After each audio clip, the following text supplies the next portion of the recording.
Pernah nggak sih kita lagi cek barang, terus tiba-tiba muncul pilihan bayar nanti pakai paylater? Kelihatannya simpel, tinggal klik, barang langsung dikirim, bayarnya nanti.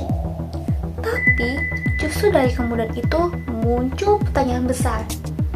Apakah konsumen benar-benar memahami risiko dari sistem paylater? Atau sebenarnya kita sudah masuk ke sistem digital secara perlahan mendorong masyarakat untuk berutang tanpa sadar? Halo semuanya, perkenalkan saya Nandita Farenda Devi Maharani dengan NIM 2507029, dan di video ini saya akan membahas mengenai penelitian saya mengenai perlindungan konsumen dan sistem paylater berdasarkan Undang-Undang Perlindungan Konsumen serta kaitannya dengan sistem etika bisnis dan perkembangan agentic AI. Perkembangan e-commerce di Indonesia ini sangat pesat.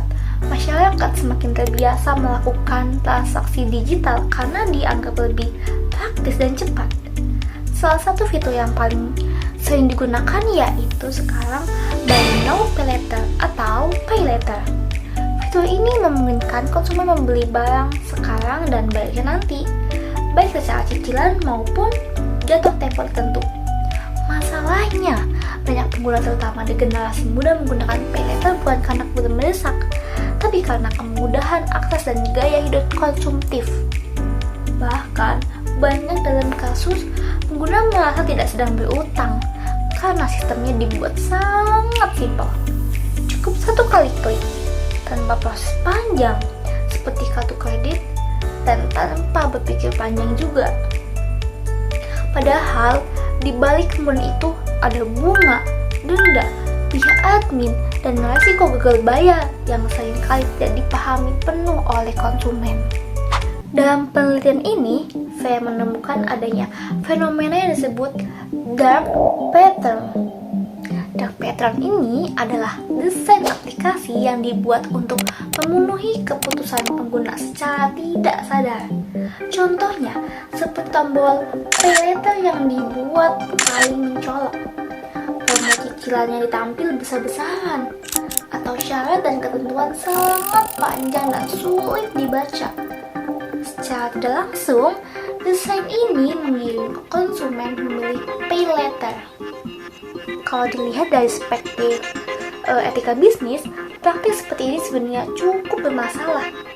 Karena perusahaan seharusnya tidak hanya fokus pada keuntungan, tapi juga memperhatikan transparansi dan kejujuran terhadap konsumen.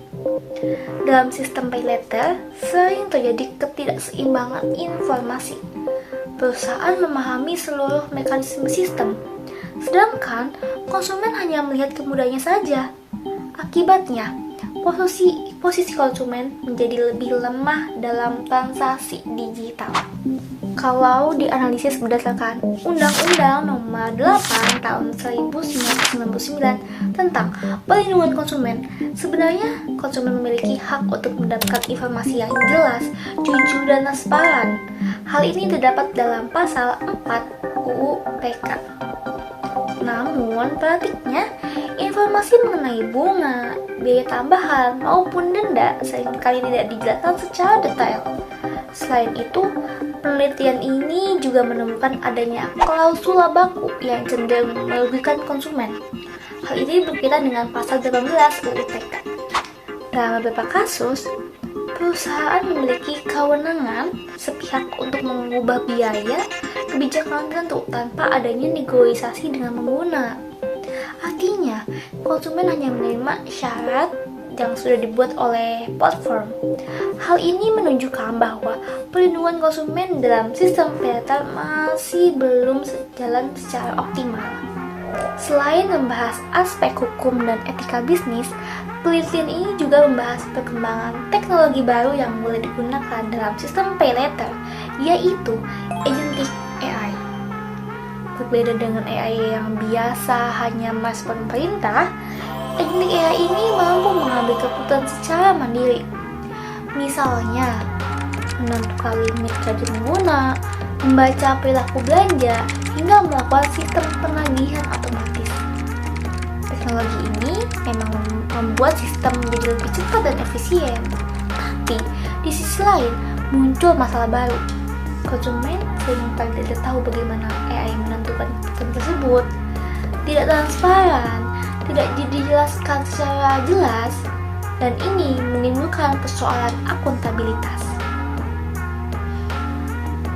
Selain itu, jika tidak diawasi, agentic AI ini juga bisa memperkuat praktik manipulatif dalam aplikasi digital. Karena AI dapat mempelajari perilaku pengguna dan mengarahkan mereka untuk melakukan pay later menggunakan pay later secara terus-menerus.